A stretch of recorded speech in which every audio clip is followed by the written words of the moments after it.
Balingani Mabhunguna Matshitshi sanibonani, igama lami uSpooky N isiZulu.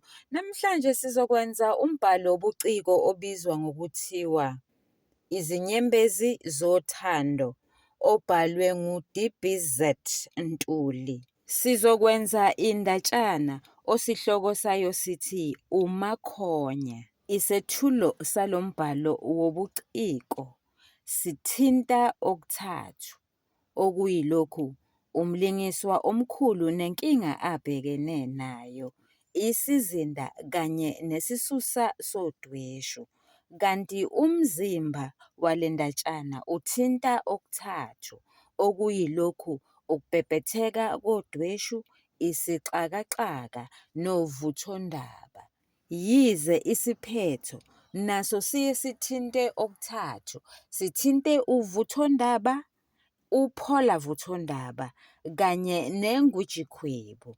Kodwa-ke isiphetho sale ndatshana sithinta ingwijikhwebu. Sikhuluma ngani kanti lapha?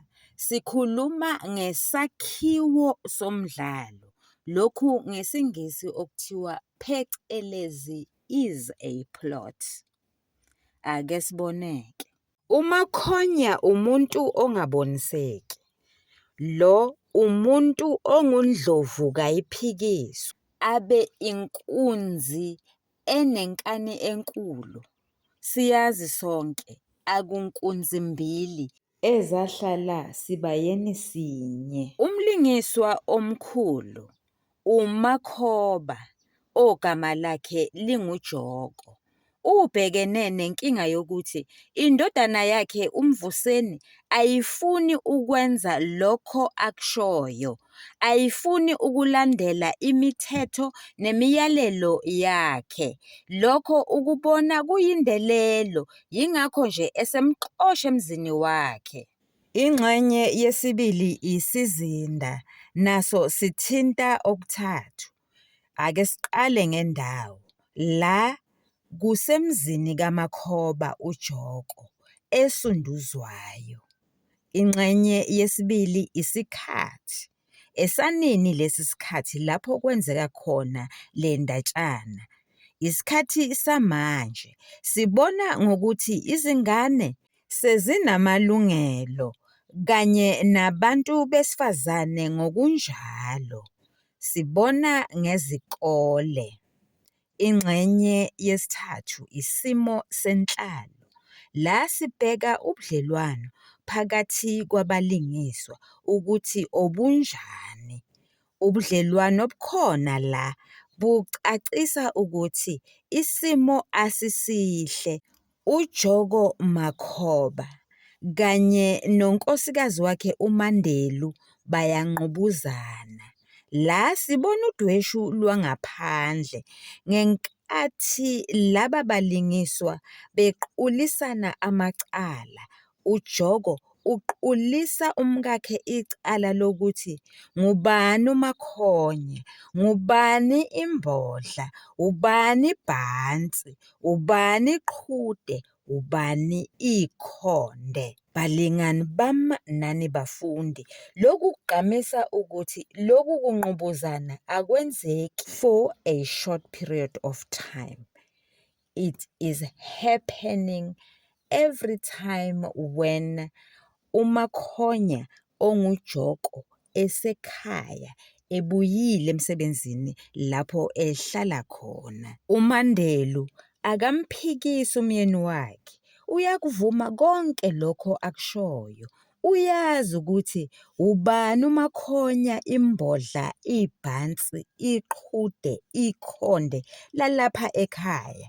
Uyakuvuma lokho, kodwa akufunayo ukuba uJoko naye aqonde ukuthi umfana usekhulile, makavunyelwe ukuba asiyeke isikole njengesifiso sakhe. Isisusa sodweshu, ukungqubuzana kwemibono. Umbono kaJoko uthi isiyancipha imisebenzi yabantu abangafundile. Uma uMvuseni eqeqeshiwe, angeke aba nankinga yokumelwa emsebenzini. Umbono kaMvuseni uthi into yokumelwa eyokugcina engenzeka, yena angemelwe muntu.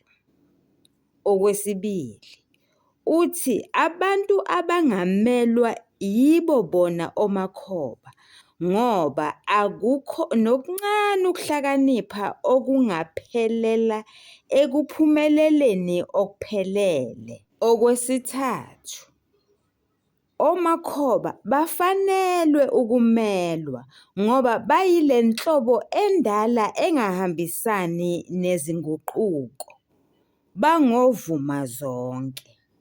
Okwesine, omakhoba abantu bokudediswa endleleni ukuze kungene intsha engaletha izinguquko.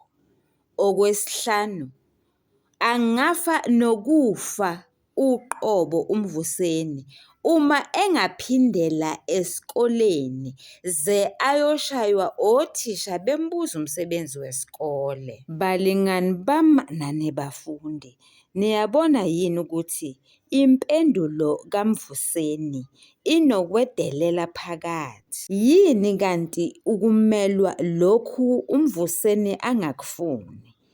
This is called in English micromanagement, where workers are monitored physically so. Worse, they are pressurized to go an extra mile. Emsebenzini, umuntu kufanele yena agqugquzeleke ngaphakathi ukwenza okweqile kunalokho okulindelekile. Akufanele aphushwe. Ake siboneke. Umzimba walesi sakhiwo unokubhebhetheka kodweshu okuvezwa imibono kaMvuseni eyenza ukuba yena noyise bangabukani emehlweni. Yiziphi izizathu azibekayo eziqhubeka nokukhombisa ukuthi uMvuseni lona uqhuba intwala ngewisa uyedelela? Okokuqala, uMvuseni uthi amabhulukwe ampunga agqokwa esikoleni aseyamdina. Okwesibili, uthi nalokhu okushiwoyo ukuthi makabe yinduna yabafundi ngoba nakhu esemdala kunabanye kuyamcasula. Balingani bami nani bafundi, siyakhumbula sonke ukuthi uMvuseni alikho ikilasi angaliphindanga selokhu afika esikoleni esiphakeme. Isizathu sesithathu, ontanga bayasebenza manje. Lezi zizathu ezintathu azibekayo zimphambanisa noyise, bayaxabana. Umzimba wale ndatshana unesixakaxaka. Kulalwe uMvuseni engekho, kuyavukwa ekhaya akekho. uMakhoba ucabanga ukuthi le ngane ibalekela yena. Useyathukuthela kakhulu uMakhoba adilize indlu kaMvuseni ngesando. uMakhoba noMandelu bayaxabana ngoba uMandelu ethi wolalaphi uMvuseni. Ngaleso sikhathi ubambe eqolo, ucasuke kakhulu. Lesi senzo simveza njengomlingiswa othukuthele ngoba umyeni wakhe ethatha yonke into eyenziwa nguMvuseni ngewala. uJogo utshela umkakhe ukuthi naye angamxosha uma ethanda. uMvuseni uyaya ekhaya ngezinye izinsuku uyise sehambile, kodwa akahlali isikhathi eside ngoba esaba ukuthi uyise angafika noma ngasiphi isikhathi. Omakhelwane bayayingena indaba yomuzi kaMakhoba, bamvune, bacheme naye. Lesi senzo sibaveza njengabalingiswa abangasile abajabulela inxushunxushu eyenzeka kwamakhelwane. Unegqubu uMakhoba, yize engumzali, simbona ethatha iwisa ngoba emzonda kangako uMvuseni, aqhashe imoto, angamtsheli umkakhe uMandelu ukuthi uyeza, afike ebusuku kakhulu. Simbona ekhokhoba ukuze azume umndeni wakhe ngoba ingane yakhe engumVuseni eyibiza ngenja. Sekhathele ukulinda uJogo, kade elindile. Ngokucabanga kwami, amadolo aseyaqhaqhazela, ingani kade ewagoqile eqosheme. Umzimba unovuthondaba. Lapha ingenkathi inkinga noma izinkinga zomlingiswa omkhulu onguJogo zixazululeka. Qhamukiyani isithunzi. UMakhoba osephenduke uMakhokhoba asho kakhulu ngewisa. Siwe isithunzi. Umzimba unesiphetho. Lapha indaba yethu iphetha ngengwijikhwebu. Intukuthelo kaJogo yenza ukuba ashaye umuntu okungeyena. Ubani lona obuya ebusuku ekhaya engalindelwe? UBusisiwe. Lona indodakazi kaJogo eyaziwa ngokuthi iyingelosi, yenza konke uyise akulindele. Balingani bami nanibafundi, nisale kahle, niyathandwa.